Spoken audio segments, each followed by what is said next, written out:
60% of our annual budget is stolen.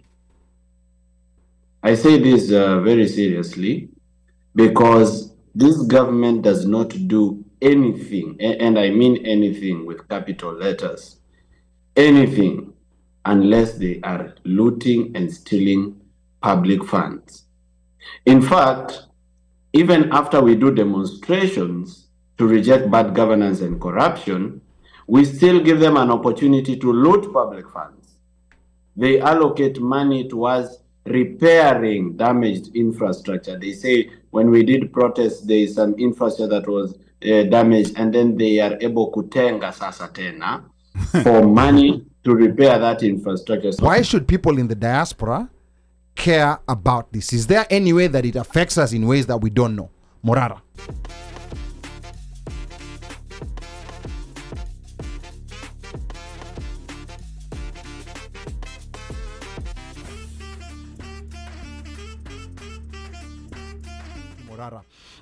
And Morara, tell us, why should the diaspora, especially those of us who are out here living in the US, why should we care about this budgeted corruption that you're talking about? Because people here, they have their good jobs, you know, like they have their good cars, they're good.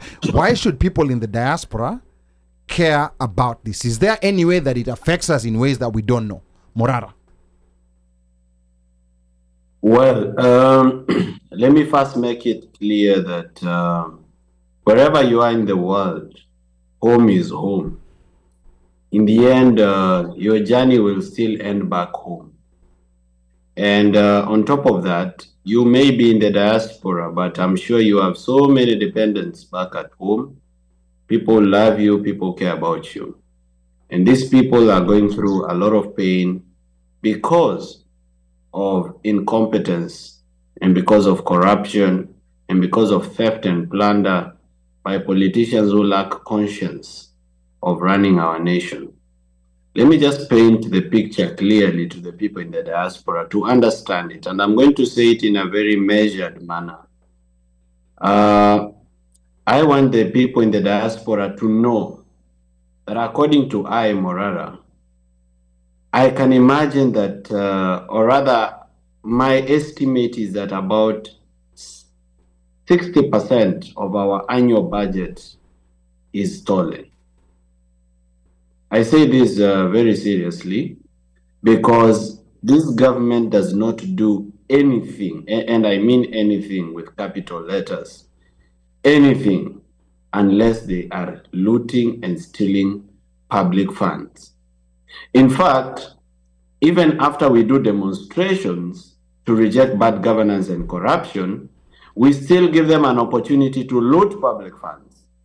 They allocate money towards repairing damaged infrastructure. They say when we did protests, there is some infrastructure that was damaged, and then they are able kutenga sasa tena for money to repair that infrastructure. So for them, it's not an opportunity for introspection. It's not an opportunity to think about the situation, but an opportunity to steal and plunder. So much money is stolen in Kenya that if you're told it looks astronomical, it does not look real. It looks like gaslighting, but I can tell you, fellow Kenyans, let me just give you an example of one county. Now you should know that most of the money in Kenya is not stolen on the expenditure side. What I've been doing with the Vampire Diaries is I've been auditing government expenditure, where government set aside money, allocated it, launched a project, it never started, but money was spent, or it started and stalled, but money was spent, or it was completed with very poor workmanship and great plunder and theft of public resources. That's what I've been focusing on. But you need to know that that is a tip of the iceberg. That is the smaller part of the corruption. The real corruption is on revenue. Let's begin with counties. A good example is the county of Busia. The county of Busia, when it was a municipal council with councillors, it used to collect up to 700 million per year. KRA used to collect taxes of up to 800 million per year. When devolution came and Busia became a county, now it's collecting 130 million a year or thereabout. Can you make me understand how this revenue came down almost 6-7 times, yet the Busia has developed? There's been an increase in investment due to devolution. The tax rates have gone high. How come they are collecting 10 times less what they used to collect as a county council? And this answer is simple. Recently, the Auditor General revealed that county governments are operating more than 300 accounts. Oof. More than 300 accounts, county government. So what they do is that they have a county revenue system and a revenue collection system which goes into their private accounts. So they collect revenue from licenses, they collect revenue from toll fees, they collect revenue from other sources, and it does not go to the consolidated fund. It does not go to the public account. It goes to their personal account.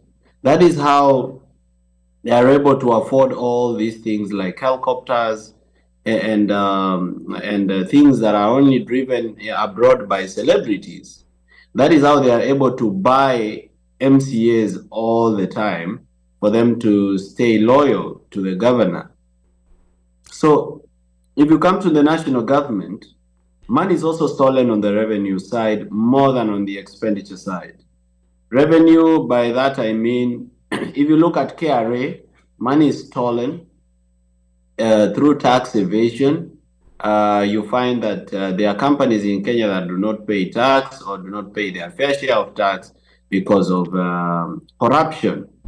Then if you come down to collectibles or cash receivables by government, especially something called e-citizen, I want to challenge the people in the diaspora to go and read the latest Auditor General's report. The government of Kenya is unable to account for 15 billion Kenya shillings that was received on e-citizen.